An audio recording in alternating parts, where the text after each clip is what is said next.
I'd like to start off by saying that I hate my lipstick. See? Listen, we're already admitting that we all make mistakes, so let's just start there. This is called Kissy Face from Bare Minerals. A while back, I received this suggestion from one of my followers. They're like, you should do a video about common makeup mistakes and how to fix them, because I always keep my mistakes in my tutorials because it's part of the process, y'all. So when I asked you guys on Instagram for common makeup mistakes that you guys make, I felt suddenly that I wasn't alone. So many of the comments were things that I really relate to and things that I struggle with myself. So I was like, oh sure, okay, we on the same page. So here it is. Here's some common mistakes that we make when we're doing our makeup, and here's how we fix them. So the first makeup mistake or makeup struggle, if you want to call it, is having uneven lips. So I remember when I was a young little freelancer at MAC in San Francisco. I freelanced at the MAC Fillmore store, and this guy, man, I wish I could remember his name, but he was really cool, and he taught me, he's like, yeah, if you feel like the lips are uneven, this is what you do. You take a mirror, you wanna keep your chin level, and you look down, and then you'll be able to see at a different angle where it's uneven. And similarly, you can do the same thing by lifting the mirror up, and you have a very clear view. Like I can see right now, this side is lower than this side. So by just holding the mirror down and up, it changes your perspective, and you'll be able to see where it's uneven, and you can adjust accordingly. A lot of people were talking about brows and liner being uneven. Believe it or not, I tested it out with the mirror. I was like, maybe there's some sort of way that you could do it with. No, I don't think it works. Feel free to try it out for the brows and the winged liner. For that, sometimes what I do, I notice when I'm filming, I'm like, wow, like my brows actually came out like the same today. So when I'm filming, it's easier because I have the monitor, so I have again, a different perspective. So I think what helps the most sometimes, if you're like super trying to get exact with it, is like taking a picture on your phone and looking and adjusting from there. Okay, so this nice little trick can remedy uneven liner. So sometimes when you're messing up on your eyeliner, you're trying to make it even, it ends up getting bigger and bigger and bigger and way too big. And sometimes I want my liner to be thinner in the inside areas of the line, and I don't want to deal with a makeup wipe, and shadow's not going to cover the liner, so I actually end up using a concealer. And by the way, I actually did this earlier because my eyeliner was playing me. Like if I look down, you can actually, I mean, I wasn't giving 100% effort, I was giving like 25%. But you can kind of see, no, you can totally see where I did that earlier. But for the sake of this video, we gonna do it again. Hopefully it performs the same way, even though I'm making it do overtime. So I'm making my liner thicker than I want.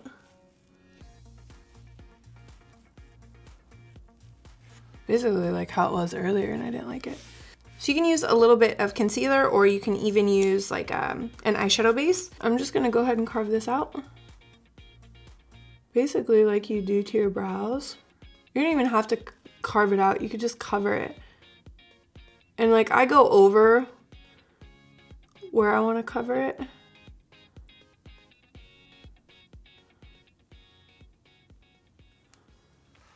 And then I don't even wait for it to dry. So now it's like the the liner is completely covered. If you were to just try and cover it with eyeshadow alone, it wouldn't be good enough. And if you were to use makeup remover, trust me, it would be all sorts of messy and difficult. After I do that, then I just touch up the liner and we're all good again. Okay, so now you can see there's like a baby mark up there.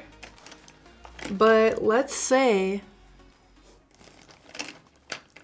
it wasn't a baby mark. Let's say you were doing your eyeliner and all of a sudden it went like this. I've done way worse than that. I thought it was gonna be really dramatic, and then I looked, I was like, oh, it's just not that big of a dot. First step is to remain calm. If you panic, it's gonna get worse. Second step is you have to wait for it to dry, because we're gonna use a spoolie to flake it off of the skin. So let's start up here on this little itty bitty microscopic flake. This one's probably gonna come off pretty easy. Literally, you're just flaking it off of the skin, and then it's like, oh, my eyeshadow's uneven now. So just take a brush and be like, sit down, be humble, you know? Listen, we're not going back to perfect. We're going back to acceptable. There is a difference. We'll do the same thing over here. Oh, see? Now I got a little fun smudgy. I'm not even giving directions. Now I'm just figuring it out as I'm going. Oh, that sucks. So now, I mean, that took off my foundation underneath. I'm gonna use the same beauty blender that I used earlier. I'm just gonna touch it up. And then I'll use my little powder brush.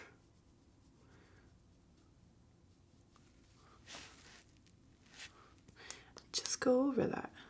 Okay, so I thought, I don't know what I was thinking. A lot of people were like, my eyebrows come out too dark, and then I'm already like full in the makeup game and I can't do anything about it. I'm like, oh my God, that happens to me too. This is what I do when my eyebrows are too dark. Take a powder, an eyeshadow.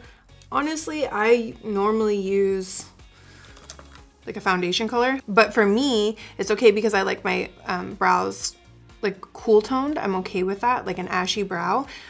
So if you don't like that for yourself, you want something a little warmer, I would grab an eyeshadow, something that's less neutral. I just take a powder and I kind of like start over here.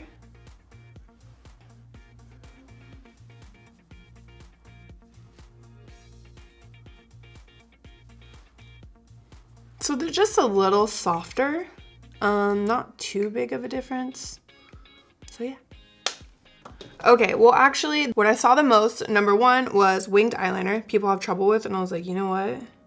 Like that's not okay.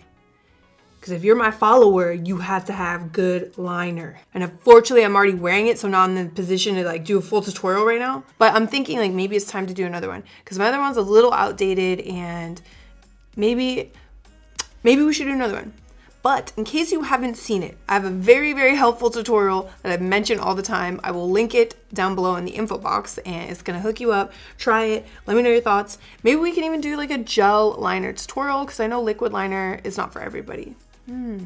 So now the other one that I saw so much in my comment section is that people were saying that their foundation is cakey and that their concealer creases. With baking being such a big makeup trend, I see a lot of people take it on that maybe don't necessarily need it. I feel like we've become so good at makeup that all of these like options and add-ons, a lot of people take on as like, oh, it's a necessity. Like I need to do that, when it's not necessarily right for everyone.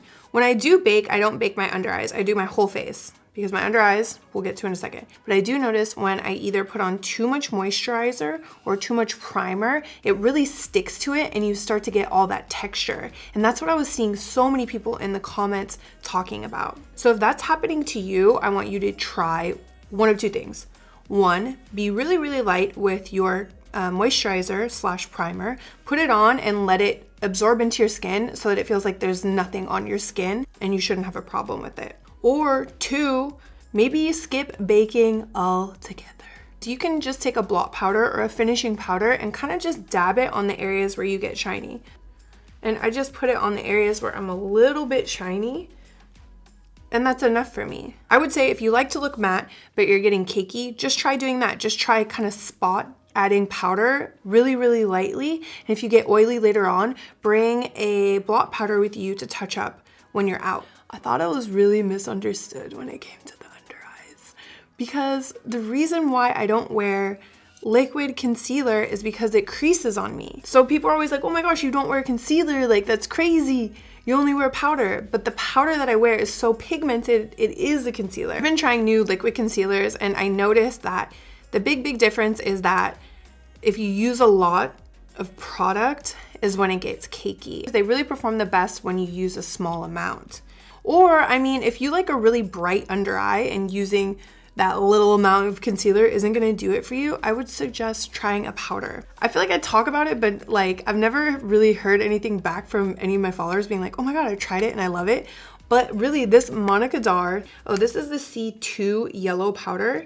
So this is the lightest one. There's also C3. Normally I use it, but I just ran out. There's a full color range though, but I like this. I use it as my under eye, just like by itself. And I don't experience creasing like I do when I use a cream concealer. Alternative to that, which I do use sometimes, is the MAC Studio Fix powder. This is a foundation. And actually with this one, when I wear it, I do feel like my eyes get a little bit wrinkly. It's a little bit heavy, but I just like that matte, really bright under eye. And that's why I like the Monica Dar. So those were the 5 main issues that I wanted to touch on in this video. But if you guys want to see another video like this, kind of demonstrating makeup problems and how we can fix them, leave me your suggestions down below on things we can undo. So thank you guys so much for watching. Make sure you give this video a thumbs up. Subscribe to my channel if you're not already so you don't miss any of my new videos. And turn on post notifications while you're at it so that you're notified when I upload a new video. And yeah, I'll see you guys in my next video. Bye.